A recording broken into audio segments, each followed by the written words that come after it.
Welcome to another video on this channel.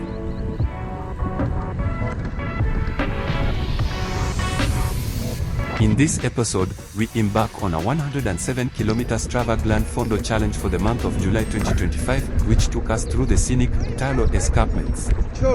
So sit back and enjoy the video. Thank you.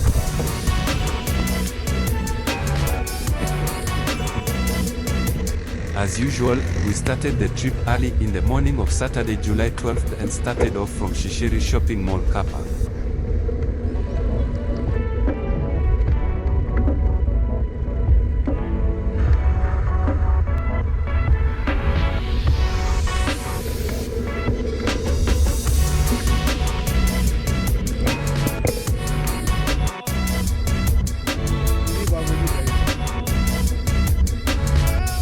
For the most part of the trip, there were 4 of us, but I started off with Mike from the mall car park and went on Komuzu Highway towards Midima Road where we met the remaining 2 guys. We were expecting to be joined by a German tourist who failed to turn up for the ride on the last minute. We still managed to enjoy the ride as this was the first time I have ridden with Mike since our last trip. We rode to Likoma Island and cruised together on the Ilala ship on Lake Malawi. Stay tuned to the channel as this is an upcoming episode.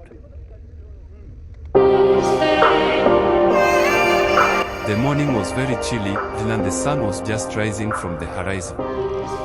This gave us a beautiful view of the highway and nice shots along the way.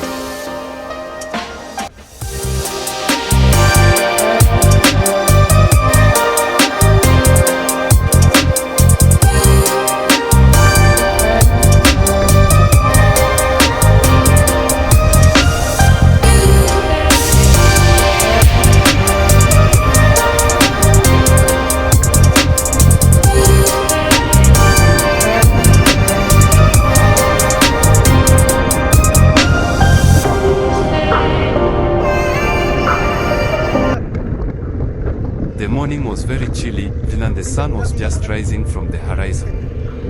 This gave us a beautiful view of the highway and nice shots along the way.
Some years back, when the train used to travel on this route, there was a fatal accident on this spot when a train slammed onto vehicles that were crossing this place.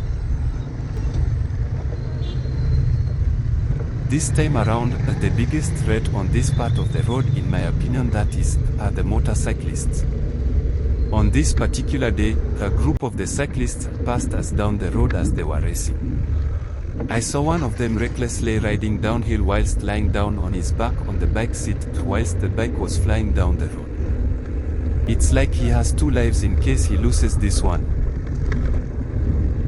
It is my plea to the authorities who will watch this video to take action and regulate these motorcyclists, as they are putting lives of other road users at risk through their reckless riding and putting a strain on the government's medical resources.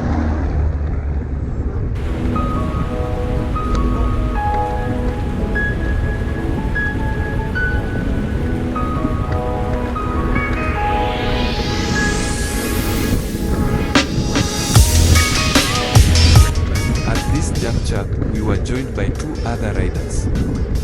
Andrew and Collins.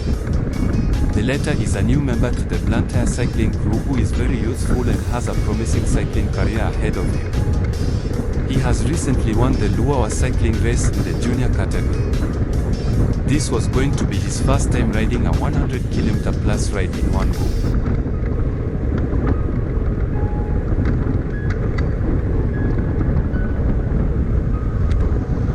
Andrew is also youthful and is also fast. It's good to see these young riders taking the sport seriously as they have the potential to put the country on the global cycling map. We just need companies and well-wishers to support these young riders and develop this sport which is growing by the day.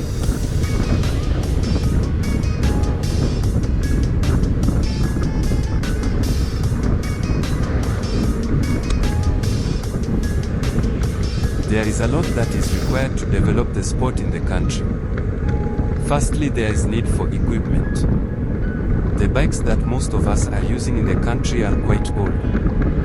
Most of them were phased out years ago in the developed countries, and this automatically puts us at a disadvantage if we are to compete internationally.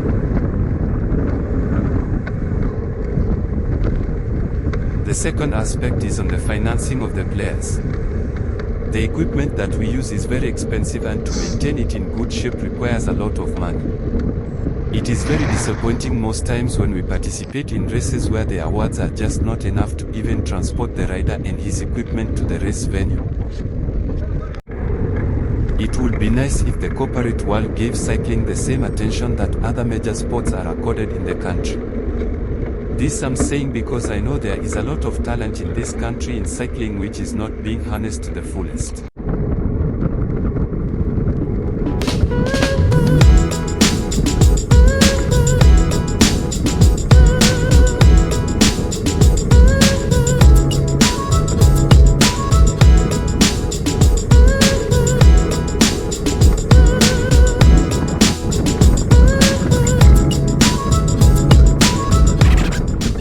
Always a pleasure riding through the villages as kids normally run after us and shout at us saying Azul, meaning white people.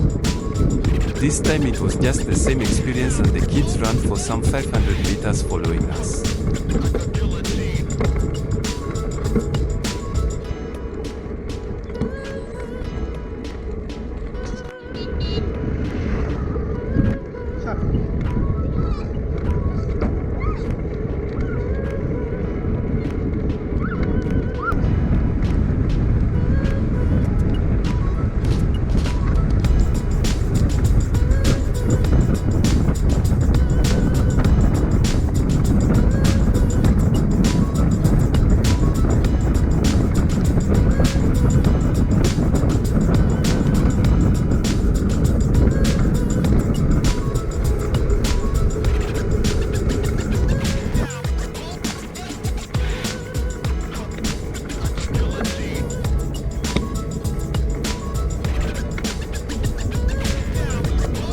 The route we took is being earmarked for an upcoming cycling race. It is a scenic route which is not that busy, making it an attractive option for a race. It has long descents and steep inclines which are all the necessary characteristics of a race route. I hope the route will be chosen by the organizers.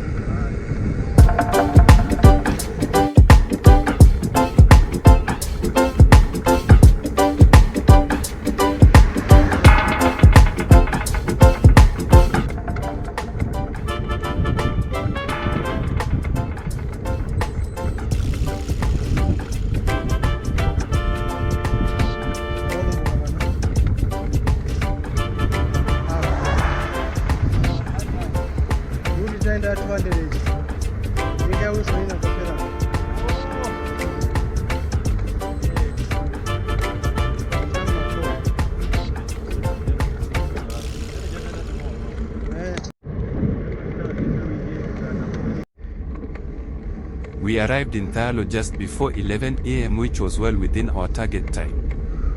We wanted to have some bread at the baker, a famous spot on this route, before proceeding into the mountains. But unfortunately they didn't have any bread. So we had to proceed on an empty stomach.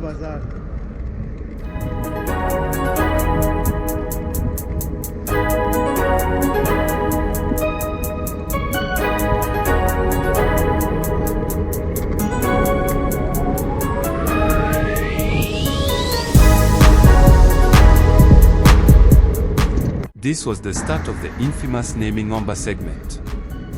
It is the steepest climb of the route with elevation grade of up to 10% in some sections. The place is renowned for the muscle cramps that one of our riders used to have almost every time. I am glad to report that he no longer gets them this time. Kudos to that.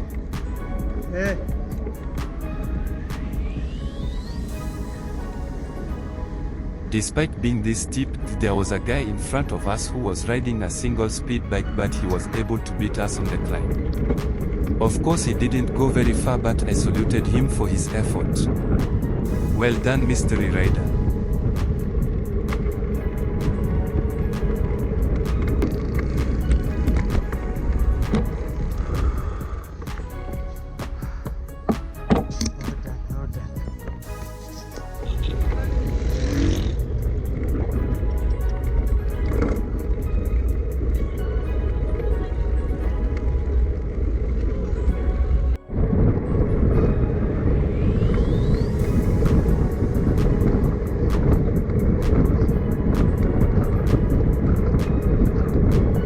After Tunga, the remaining 25 kilometers is mostly downhill.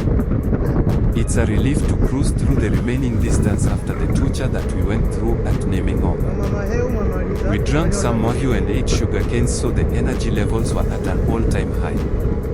We could see the finish line coming closer with every pedal stroke.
We arrived back in town around 1 p.m. All in all, it was a great ride as we didn't have any accidents or breakdowns. The team was in good form and we managed to achieve the Strava Glan Fondo challenge for the month. Some of the stats are shared at the end of this video. Thank you so much for watching. We will be back soon with another video. Have a great day. Cheers.